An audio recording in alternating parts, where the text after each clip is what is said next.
Salut à tous, ici Benjamin Blanchard. Bienvenue sur ma chaîne où l'on explore ensemble le monde passionnant des technologies modernes. Si vous êtes intéressé par les dernières innovations et que vous voulez rester à jour sur ce qui change notre quotidien, pensez à vous abonner. Aujourd'hui, on va plonger dans un sujet incontournable des nouvelles tech. Prêts à découvrir? C'est parti. Bonjour à tous. Dans cette vidéo, je vais vous montrer comment créer votre premier tableau avec Microsoft Excel. Que vous soyez débutant ou que vous souhaitiez simplement rafraîchir vos connaissances, je vais vous guider pas à travers les différentes étapes. Nous aborderons les fonctionnalités essentielles, comme l'insertion de données, la mise en forme et l'organisation de votre tableau. Alors, préparez-vous à plonger dans l'univers d'Excel et à découvrir comment cet outil peut faciliter votre gestion de données. C'est parti! Le tableur Excel est un outil de travail pratique et performant. Ses formats de fichiers sont reconnus par toutes les suites bureautiques. Si vous souhaitez n'avez jamais utilisé ce logiciel, vous pouvez être perdu devant cette immensité de cellules vides. Nous vous proposons ce guide pour apprendre les bases afin de créer votre premier tableau. Le logiciel Excel, via la suite Microsoft Office, est installé sur de nombreux postes informatiques, notamment dans le monde professionnel. La plupart des entreprises qui recrutent un employé travaillant sur ordinateur demandent une connaissance minimale de ce programme. Les fichiers générés par Microsoft Excel sont appelés des classeurs. Ils peuvent être composés de plusieurs feuilles et sont le plus souvent enregistrés au format XLS et XLSX, plus rarement en XML ou CSV. L'interface d'Excel offre un ruban supérieur regroupant les fonctionnalités par onglet, fichier, accueil, insertion, formule, etc. En dessous, la barre de formule affiche le contenu de la cellule sélectionnée.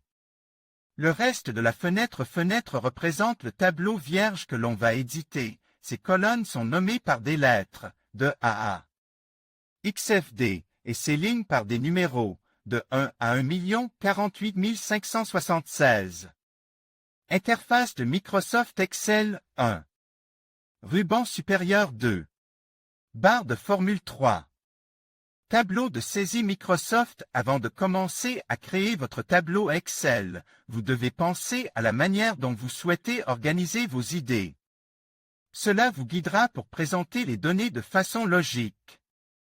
Vous pouvez immédiatement commencer la saisie au clavier pour remplir la case 1.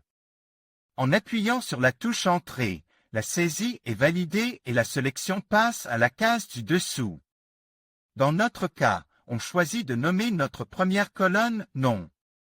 Saisie du nom de la première colonne Microsoft, vous pouvez répéter l'opération pour toutes les colonnes nécessaires.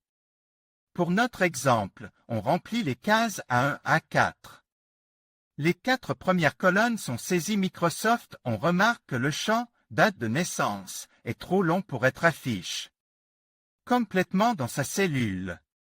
On peut modifier la largeur des colonnes et la hauteur des lignes en déplaçant les traits pesants entre les lettres et entre les numéros. Une astuce consiste à double-cliquer sur un trait, par exemple, entre le C et le D, pour ajuster automatiquement la largeur de la colonne au contenu présent dans les cellules. À l'aide de la souris, on peut déplacer ou double-cliquer sur le trait indique pour ajuster la largeur de la colonne. Microsoft, en saisissant une à une les cellules, on alimente le tableau avec nos données. Remplissage des données du tableau Microsoft. Les informations sont organisées, mais l'apparence du tableau est négligée. Heureusement, les outils peuvent améliorer rapidement l'esthétique générale. Ils sont présents dans l'onglet Accueil. Pour les utiliser, il faut d'abord sélectionner les cellules puis appliquer le paramètre d'alignement ou de police voulu. Dans notre exemple, on utilise l'outil pour centrer et pour mettre en gras le texte de la première ligne. On ajuste également la largeur des colonnes et on modifie l'alignement des dates de naissance. Mise en gras et centrage des titres de colonnes. Ces fonctionnalités sont présentes dans les zones de police et d'alignement de l'onglet Accueil. Microsoft pour parfaire l'apparence du tableau. On peut ajouter une couleur de remplissage à la première ligne et appliquer des bordures.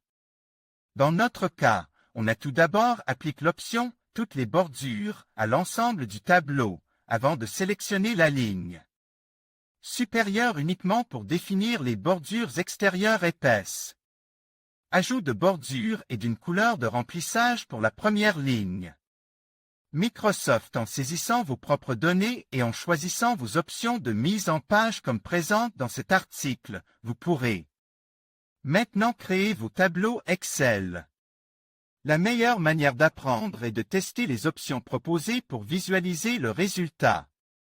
En cas d'erreur ou de modification involontaire, vous pouvez à tout moment appuyer les touches CTRL+Z du clavier en simultané pour annuler la dernière action. Si vous souhaitez apprendre d'autres raccourcis intéressants, consultez cet article qui répertorie les 30 raccourcis clavier Excel les plus pratiques. Pour aller plus loin, vous pouvez apprendre comment fusionner et fractionner des cellules ou comment connaître le nombre d'occurrences d'un élément dans votre tableau. En conclusion, créer votre premier tableau avec Microsoft Excel est un processus simple et accessible. En suivant les étapes que nous avons abordées, vous pouvez organiser vos données de manière efficace et visuellement attrayante.